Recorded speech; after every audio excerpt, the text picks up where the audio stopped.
de las Naciones Unidas y todos nosotros que estamos interesados, creo, en convertir a las ciudades de América Latina y el Caribe en macro bienes públicos. Es decir, nosotros creemos fundamentalmente que la gente debe de tener el derecho a la ciudad, pero para poder transformar a las ciudades en macro bienes públicos, en ciudades donde abunden los bienes públicos, ¿quiénes no han ido a ciudades donde es un placer caminar por la ciudad porque está lleno de bienes públicos, porque está lleno de lugares agradables? Y uno dice, ¿cómo lograron esto?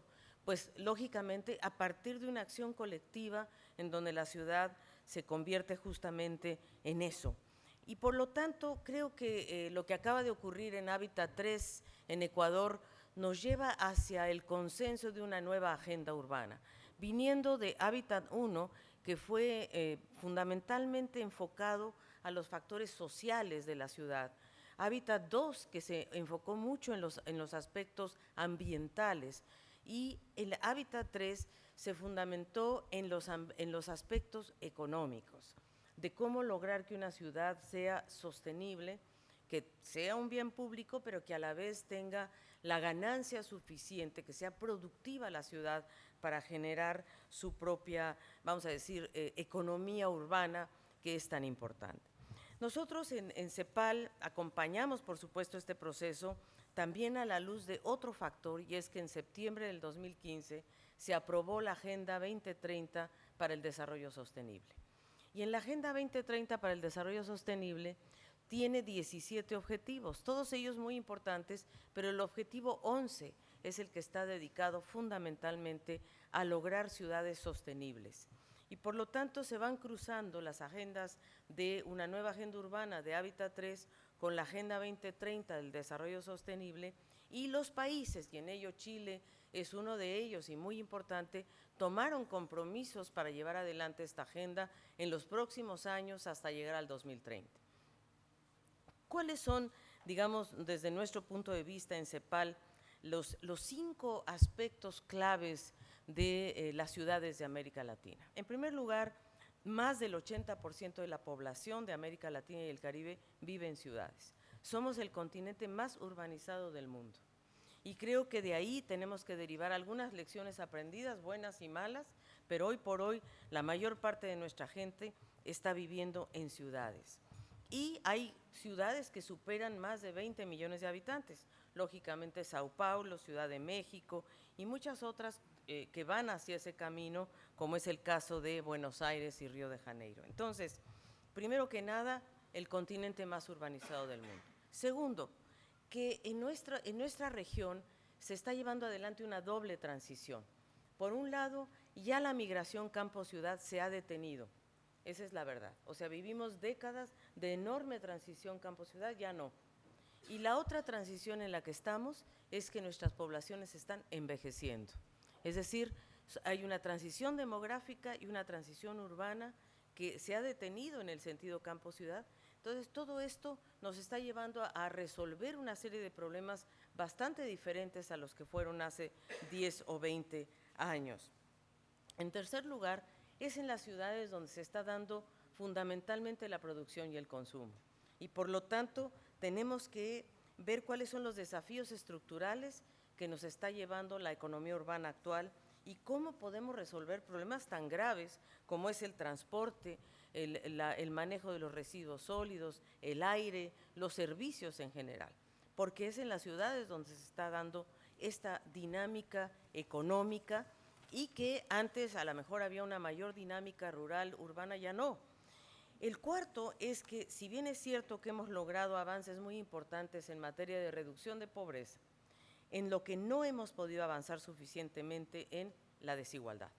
Y la segregación socioespacial en las ciudades sigue siendo un factor muy importante, en donde realmente ahí estamos viviendo ciudades que están partidas, donde existe gran segregación, gran segmentación, donde los servicios públicos privados están en los barrios altos, los servicios públicos precarios están en los barrios bajos. Entonces, esa desigualdad, no solamente económica y social, sino también socioespacial, es algo que tenemos que atender. En quinto lugar, el aumento a la vulnerabilidad climática. No cabe duda, aquí está nuestro ministro de Medio Ambiente, y sabemos que la ciudad, el mundo en general se está volviendo más vulnerable al cambio climático, pero las ciudades están siendo muy vulnerables. La falta de agua, la sequía, los impactos que están viviendo, no estamos preparados. Hay ciudades o que tienen enormes inundaciones o enormes sequías, y no nos hemos preparado para manejar suficientemente el tema del cambio climático. Y por último, yo diría que es la parte más, para nosotros, más profunda, que es ese reconocimiento de la ciudad como macro bien público, y en donde realmente podamos adaptar las instituciones. Por eso este foro es tan importante, porque cuando las instituciones públicas se ponen de acuerdo para otorgar bienes públicos, porque de eso se trata la función pública, entonces se puede lograr en un espacio que es la ciudad el derecho a la ciudad. ¿Y qué es lo que? Esos son para nosotros los 6, vamos a decir, ejes claves de trabajo que deberíamos aportar, al menos en toda la región de América Latina y el Caribe.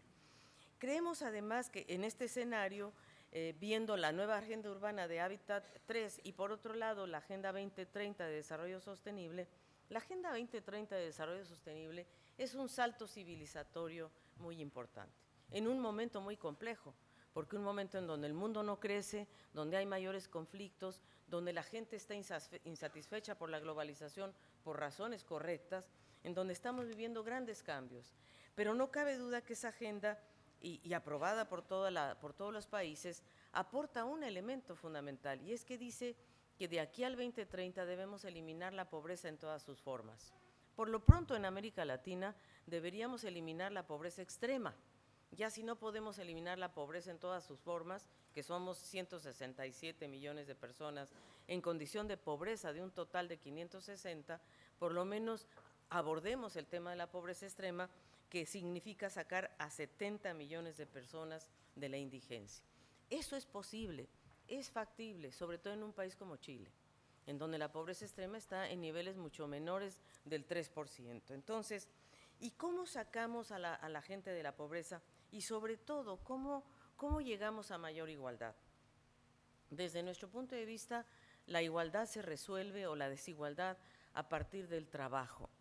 Entonces, ¿cómo lograr que nuestras ciudades sean más productivas, donde sean los espacios del trabajo decente, donde se ejerzan derechos y donde se pueda movilizar un financiamiento tradicional, innovador, público y privado? Y por cierto, ojalá logrando descarbonizar los patrones de producción y consumo.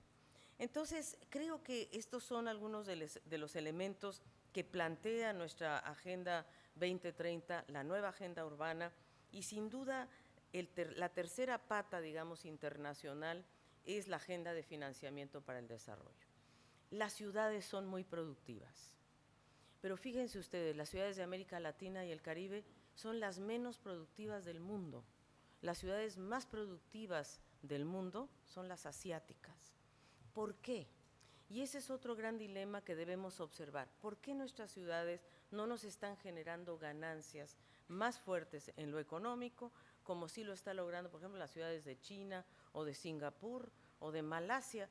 ¿Por qué nosotros no estamos pudiendo ser más productivos, generando más plusvalía de los bienes que está generando nuestra ciudad? Ahí tenemos que hacer un análisis económico bien fuerte, y creo que eso es lo que nos han pedido, por cierto, los ministros de Vivienda y Urbanismo, para que la CEPAL pueda apoyar justamente a ver cómo generamos más ganancias de nuestras ciudades, que es posible, de los desarrollos inmobiliarios, del propio transporte, etcétera, que le puedan dar a la ciudad un sustento financiero mejor, y también que nos ayude a cubrir las necesidades básicas, como es el caso del transporte público, que yo creo que es el elemento más central para la gente, el transporte público, el agua, digamos, ese tipo de servicios que son tan importantes. En este sentido, bueno, y otro tema que me parece que es de la principal importancia es la seguridad ciudadana.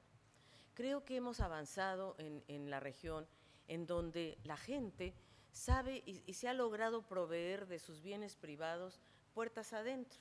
La mayoría de la gente puertas adentro ha logrado subsanar sus necesidades, comprar su televisor, su mesa, su cama, sus bienes. Pero el problema es cuando sale de su casa, puertas afuera, ¿dónde estamos? En una ciudad o en muchas ciudades que no son seguras, donde hay miedo, donde hay delincuencia, donde precisamente faltan esos bienes públicos. Y eso esa disociación es la que tenemos que intentar resolver para que haya mayor bienestar. Así es de que en las ciudades nosotros pensamos que es posible avanzar en materia de infraestructura, de producción, porque la nueva industrialización va a ser una industrialización muy vinculada a la masificación de lo digital. Ya realmente, digamos, la nueva era industrial que nos está llevando fuertemente hacia una masificación de la digitalización. Hoy día la masificación de la digitalización fue como lo fue la electricidad en los 40. En los 40 la electricidad permitió la masificación de los bienes de consumo, de las televisiones, porque se masificó la electricidad. Hoy la masificación de la digitalización nos abre unos espacios muy diferentes y las ciudades también van a requerir un rediseño en función de estos nuevos modelos de producción que se están generando.